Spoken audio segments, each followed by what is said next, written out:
네, 안녕하세요. 박중서입니다. 자, 오늘 시장 어떠셨나요? 오늘 우리는 정말 너무 정신없는 하루를 보냈습니다. 너무 상승하는 종목이 너무 많아가지고 제가 하나하나 움직일 때마다 호가를 체결창을 집중해서 살펴요. 체결창에 호가가 어떻게 들어왔다가 나가는지, 그리고 어떤 창구에서 움직이는지도 파악을 하면서 동시에 막 보니까 오늘 눈 돌아갈 뻔했어요. 오늘 너무 동시다발적으로 많이 움직여서. 아침에는 시작하자마자 일단 방송에서 1번 관심으로 번외로 했던 남영 비비안 드렸던 요거 몇 분 사셨다고 하셨는데, 남영 비비안님 아침부터 거의 22% 이거는 하신 분만 수익을 내셨고요. 급등 출발했었죠. 그 다음에 공식적으로 어제 제가 바쁘게 들어갔던 어제 종가에 어제 세 종목을 수익 실현하고 세 종목을 바꿨어요. 그죠? 어제 세 종목 수익 실현을 하고 세 종목을 바꿨는데 그 중 하나가 남성이었고, 그렇죠? 그 중 하나가 블러썸 MS였죠. 어제 들어간 거. 그 중 하나는 이제 신용으로 매매를 해도 좋다라고 말씀드렸던 종목이었죠. 그거를 제가 보여드릴게요. 어제 이제 종가에 사인을 드린 거죠.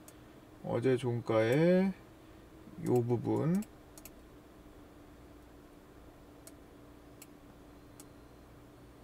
요거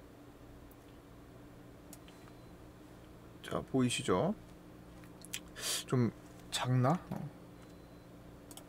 화면을 좀 키워드릴게요. 화면 키니까 글씨가 좀 뚜렷하게 안 보이네. 자, 이게 일단 어제 3시, 어제 몇 시야? 3시 20분경 이제 종가로 들어간 건데, 그러니까 종가 들어간 게 아니라 오늘 매매 정리를 했다는 거죠. 미리 다 해놓고, 미리 다 장중에 해놓고. 아남전자를 어제 아남전자가 급등 나왔죠. 아남전자 그 전날 엊그제 산 거고, 엊그제 산 아남전자를 수익 실현하고 남성을 매수했습니다. 오늘 남성은 오늘 급등 나왔죠. 하루 차이로, 그죠? 그 다음에 어제 센트럴 모텍이 추세 상승해서 추세대로 먹고 수익 실현을 한 다음에 어떤 종목을 굵직한 1조 원 이상의 종목을 신용을 허용하면서 제가 매수를 시켜드렸어요. 오늘은 거의 뭐 같은 자리에서 끝났네요. 그 다음에 어제 동성제약을 밑에서부터 들고 온 동성제약을 지난번에 급등 시에 반 팔고 남은 것까지 딱 실현해서 블러썸 MNC로 들어갔습니다. 오늘 블러썸 MNC 시작하자마자 거의 상한가 근처까지 갔었죠. 5,200원이 상한가였는데 5,100원까지 갔었단 말입니다. 그래서 반을 판 상태입니다. 지금 또 반 팔고 또 그 돈을 또 썼죠. 또 어디다 썼죠. 그쵸, 여기 어제. 일단 오늘 매매는 굉장히 성공적이었고, 어제에서 오늘 이어오는, 그 다음에 이거 이외에도 움직인 종목들이 굉장히 많았죠. 남아토건, 그리고 제가 강조했던 남아토건도 오늘 흐름을 추세를 돌파해가지고 돌파봉을 만들면서 오늘 VI를 걸어뒀고요. 그 다음에 방송에서 장원테크 오늘 급등이 나왔고, 이것도 며칠 전에 매수를 해둔 거죠. 그 다음에 뭐 이낙연 종목들이 좀 있으니까 이낙연 종목들 움직임이 좀 있었던 거고, 그 다음에 대북주들은 오늘 좀 조정이었고, 나머지도 서서히 막 3, 4%에서 5%이 정도로 많이 움직인 종목이 있었습니다. 꽤나. 그래서 그런 것들을 제가 장중에 굉장히 체크를 하고, 또 오늘 활발한 종목에 대해서도 이제 다음번에 이제 우리 종목이 될 수 있으니까 오늘 움직이는 종목에 대한 것도 제가 따로 화면을 체크를 해요. 그래서 이제 다음번에 우리 걸 만드는 거죠. 뭘 움직이지 않은 것들도 당연히 들어가요. 그러니까 오늘 제가 봐야 될 그 목록들을 또 체크를 하고, 하여튼 정신이 없었습니다. 오늘 굉장히 바쁜 하루를 보냈고, 평소보다도 그러다 보니까 시간이 또 금방 갔어요. 근데 오늘은 실제로 시장이 조정장이었죠. 제가 시장은 계속 2달간 계속 꾸준히 두 달 이상 계속 올라가고 앞으로도 더 올라갈 것이라고 계속 강조를 해드리고 있고, 이런 상태에서 오늘 하루는 그냥 슬쩍 조정이었습니다. 근데 종목은 평소보다도 더 많이 날뛰었죠. 이게 시장이 어느 정도 위치만 만들어 두면 개별 종목들은 돈이 들어와 있는 종목들은 각자 자기 시간 되면 돌아오는 겁니다. 강하게. 저는 약간 화끈한 종목을 좋아하기 때문에 그냥 어느 날 갑자기 튀어버리는 경우가 많아요. 근데 그거를 최대한 단축시키려고 제가 노력을 좀 최대한 하고 있습니다. 최근에 들어가는 종목들에 대해서는. 수급적으로 보자면 다시 벌어지는 뭐 선물, 현물, 갭 이렇게 말씀을 드렸는데 오늘 외국인들이 선물 매수가 3,160억 나왔어요. 그리고 반면에 코스피 현물에서 2,200억 정도가 매도가 나왔고요. 화면을 끌어 보여드릴게요. 외국인들이 현물을 2,100억 정도 매도를 했고 선물에서 3,100억 정도 매수를 했습니다. 가장 이상적이라고 말씀드렸죠. 선물을 매수하고 현물을 매도하는 가장 이상적인 케이스로 향후 오늘은 못 가더라도, 오늘은 현물 매도세가 강하니까 못 가더라도, 어차피 개인들은 힘이 없어요. 못 가더라도 나중을 도모할 수 있는 날이다. 오늘 옵션도 원래 6월물이 급등 출발했습니다. 5월 만기 급등, 5월 만기가 끝나고 6월물 시작하자마자 급등 출발을 해서 전 세계가 급등 출발했어요. 전 세계가 똑같이 그날부터 5월 20일 지나서부터 갭 뛰어버린 겁니다. 미국도 그렇고. 근데 살짝 지난주에 조정이 나오다가 어제부터 다시 그걸 원위치 돌리고 있다고 말씀드렸죠. 오늘도 마찬가지입니다. 오늘도 옵션을 외국인들이 상단으로 또 조금 더 보충을 하는 그런 하루였습니다. 즉 6월 11일에 선물 옵션 동시 만기일에는 선물 포지션도 좋고요, 옵션 포지션도 좋고요, 너무나 좋습니다. 현물 코스피를 제가 외국인들이 계속 매도해주는 게 좋다고 말씀을 드려왔죠. 이거는 생소하실 거예요. 아니 외국인들이 주식을 파는데 뭐가 좋다고 자꾸만 외국인들이 파는 게 좋다고 하냐. 순매수 뭐야, 그동안 추이를 볼게요. 어디 갔어? 동양. 자, 코스피에서 외국인들이 지금까지 최근 한 달, 그래 3월 19일 코로나 최대 폭락 이후 외국인들이 판 금액을 보세요. 개인들은 코스피를 10조 원 사냈습니다. 10조 원 이상 샀어요. 그렇죠? 외국인들은 11조 원 이상 팔았어요. 이 기간 동안 뭘 했죠? 시장은 계속 올라온 거 아닌가요? 외국인들이 팔아서 자꾸만 시장이 떨어질 거라고 예상을 하고 인버스 곧버스 사고 밑에서 입 벌리고 있고, 아니라고 말씀드렸죠. 외국인들은 현물을 팔아줘야 됩니다. 공매도가 없는 시장에서는 외국인들 파는 게 정상이에요. 외국인들은 뭐 기관들도 마찬가지지만 한 방향의 매수를 한 방향으로만 가야지 수익을 내는 구조를 정말 싫어합니다. 주식은 어쨌든 공매도가 없으면 올라가야지만 수익을 내는 거잖아요. 올라가야지만 수익을 내는 한 방향 구조잖아요. 근데 선물 옵션 같은 경우 내려가도 매도 포지션을 걸면 수익을 낼 수 있어요. 외국인들은 이 한 방향을 정말 싫어합니다. 그래서 공매도가 있는 기간에는 외국인들은 파는 게 정상이에요. 팔고 훗날을 도모하는 게 정상입니다. 그래서 선물을 잔뜩 사들이고 있는 거고요. 그동안 2조 7천억의 선물 매수가 있었죠. 이거를 반대로 해석하면 그냥 눈뜬 채로 지금 시장 올라가는 거 다 구경하고 있는 거라고요. 아무것도 못하고 삼성전자 들어가 있고 인버스 곧버스 들어가 있고. 그러니까 이 시장을 이해하는 것을 오늘은 공매도를 좀 추가를 해가지고 말씀을 드리고 있는 겁니다. 맨날 똑같은데 비슷한 얘기를 말씀드리고 있는데, 자 여기서 더 추가할 거, 최근에 수급이 평소보다 중요한 시기입니다. 왜 제가 인버스, 곧버스, 삼성전자를, SK하이닉스 이런 것들을 이런 시장에선 절대로 하는 게 아니라고, 평소에도 그렇지만 더욱더 하는 게 아니라고 2달간 계속 외쳐왔던 것은 수급이 평소보다 너무나도 중요하기 때문이에요. 평상시에는 지금 코로나 시기가 터지기 이전에는 공매도가 활발하던 시기에는 수급이 사실상 맞을 때도 있고 틀릴 때도 있어요. 외국인들이 잔뜩 산다고 해서 무조건 올라가는 것도 아니고, 개인들이 잔뜩 판다고 해서 무조건 내려가는 것도 아니에요. 무조건 못 올라가는 것도 아니고 막 섞여 있고 막 그래요. 만약에 그게 절대적이라면 그냥 뭐 따질 거 있겠습니까? 그냥 외국인들이 잔뜩 사는 것만 그냥 따라 사서 들어가면은 뭐 떼부자가 되지 않겠어요? 절대로 안 그래요. 수급은 공매도가 섞여 있는 수급이기 때문에 정확히 이게 어떤 식의 매수가 들어왔고 매도가 들어갔는지 알 수가 없어요. 디테일하게 그 증권사에 있는 자료를 보더라도 그거는 사실 우리가 파악하기 어려운 거고. 그래서 종합적인 수급은 해석하는데 한계가 있습니다.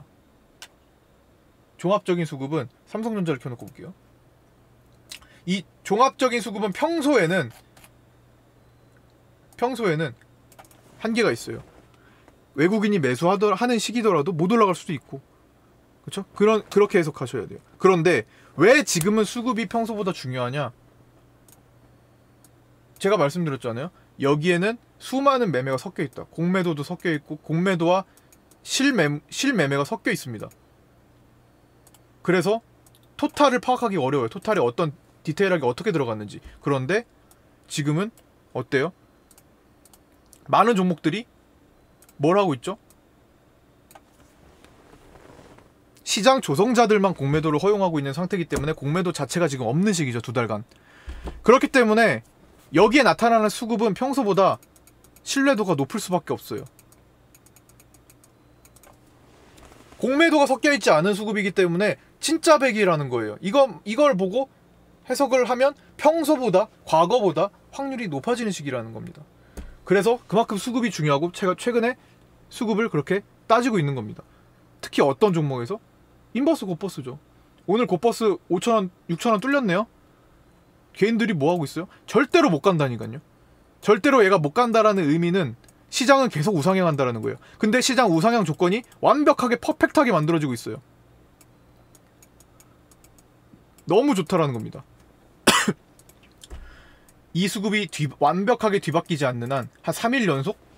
완벽하게 뒤바뀌지 않는 한 시장은 멀리 갈 거예요. 계속 가려고만 할 겁니다. 유동성 장세, 금리 인하도 되고 하면 더 밀어줄 거예요. 가는 종목, 관성의 법칙, 물리학 아시죠? 관성의 법칙, 가는 게 더 간다. 계속 이 수급 체크를 하셔야 됩니다. 삼성전자도 마찬가지예요. 개인들이 오늘은 조금 올랐다고 결국에는 매도를 했지만 개인들이 재미를 봤습니까? 시장 폭등하는데 못 봤잖아요. 어차피 개인들은 조금만 올라가도 팔아요. 오랫동안 보유하려고 나는 오랫동안 봐야지. 나는 3년 볼 거야.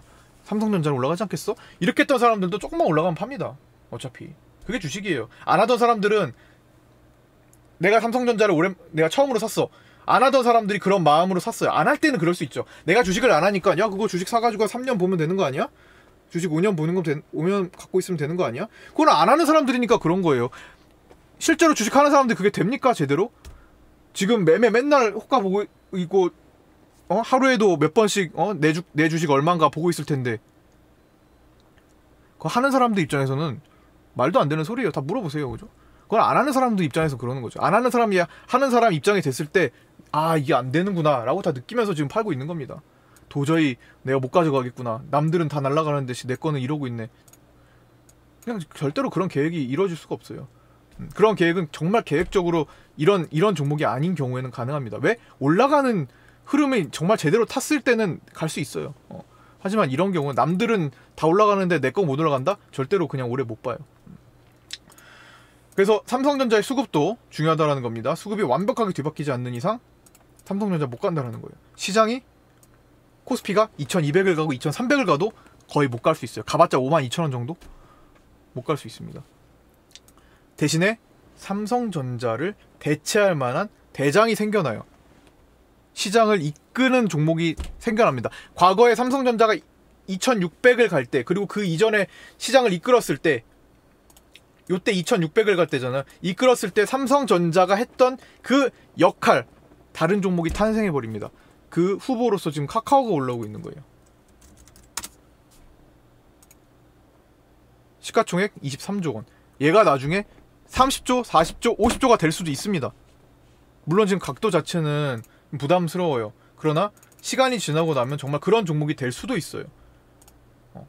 그러니까 얘 꼭 얘라고 말씀드리는 거 아니에요. 근데 그 어떤 종목이든 간에 누군가가 삼성전자처럼 시장을, 코스피를 이끌 종목이 생깁니다. 삼성전자는 가만히 있더라도 나머지가 움직여주면 되잖아요. 그래서 나중에 코스피가 2300, 2400, 2500, 2600, 3000 가더라도 삼성전자는 한계가 있을 가능성이 높습니다. 300조 원이 그 시가총액 자체가 달라요. 거기에 들어가는 그 돈이면 차라리 다른 거를 더 큰 대형주로 만드는 게 훨씬 시장에서는 효율적으로 생각을 합니다. 코스닥의 셀트리온 쪽도 마찬가지예요. 과거에는 셀트리온 헬스케어가 코스닥 시장을 900포인트 갈 때는 이렇게 가요. 그러면서 1등을 만들어요. 그런데 지금은 코스닥이 계속 우상향 하는데도 한계를 좀 탄력이 좀 평소보다 작죠. 물론 900포인트대랑 완전히 느낌이 다르지만 지금 코스닥에서도 대체할 만한 누군가 대장이 탄생하고 있다라는 겁니다. 그런 종목들은 앞으로 많이 나올 거예요. 앞으로. 그래서 거기에 집중을 해야지 이미 큰 거 어린 아이에 투자를 하는 게 맞죠? 성장주에 투자를 하는 게 맞죠? 다 큰 성인한테 투자를 하는 것보다. 그래서 어린아이들한테 공부를 더 많이 시키려고 하는 거잖아요. 뭐 좀 비유가 좀 이상할지 몰라도 하여튼 앞으로 커질 곳에 분석을 해서 미리 판을 까는 게 가장 최선입니다. 시장은 앞으로도 많이 갈 거예요. 앞으로도 많이 가면 정말 주옥 같은 보석 같은 그런 종목들이 지금 바닥에서 나 앞으로 크게 갈 거야 라고 외치고 있는 것들이 많습니다. 자, 그런 것들을 저는 매일마다 찾아보고 분석하고 있어요. 그리고 지금 하나씩 깔아드리고 있는 거고요. 수익 내고 또 깔고 또 그 종목을 또 보고 그러면서 하다 보면 정말 제대로 된 가격에서 앞으로 평생까지는 좀 오바고 몇 년 동안 팔지 않아도 되는 내 가격대를 만나게 될 수 있어요. 그러고서 나머지는 단기 매매 하는 겁니다. 지금처럼 어제 산 거 오늘 팔고 엊그제 산 거 어제 팔고 했잖아요. 그런 식으로 할 것도 하고 또 아닌 건 아니고 목적에 맞게 매매를 하면 된다라는 겁니다. 목적에 알맞게 장기 투자용은 장기 투자대로 자식한테 물려줄 종목은 정말 자식한테 물려줄 단가에서 들고 묻어버리고 내 스캘핑용 단타 데이 트레이딩용 그런 건 그거대로 하고 목적에 맞게 분류해서 하시면 됩니다. 내가 니즈에 맞게 내 니즈에 맞게 그럼 모든 걸 다 맞춰드릴 수 있어요. 함께 하신다면 질문해 주시면 됩니다. 자, 네, 뭐 이 정도 또 길어진 것 같은데 이 정도에서 마칠게요. 그리고 오늘 뭐 신용 들어갔던 거 어제 오늘 신용으로 하시라는 거 그동안 제가 신용으로 들어가시라는 거의 성공률은 100%입니다. 거기에 대한 소개는 제가 내일이나 내일 모레 좀 따로 말씀을 드릴게요. 그 결과가 나올 때나 하여튼 그거는 다음번에 이어서 소개를 해드리는 걸로 하고 오늘 이 정도로 마치도록 하겠습니다. 정말 바쁜 하루였고요. 오늘 같은 날만 펼쳐주면은 정말 뭐 진짜 뭐 걱정할 일이 있겠습니까, 그죠? 만사가. 자, 모두 다 수고 많으셨고요. 마치겠습니다. 자, 내일 뵙겠습니다.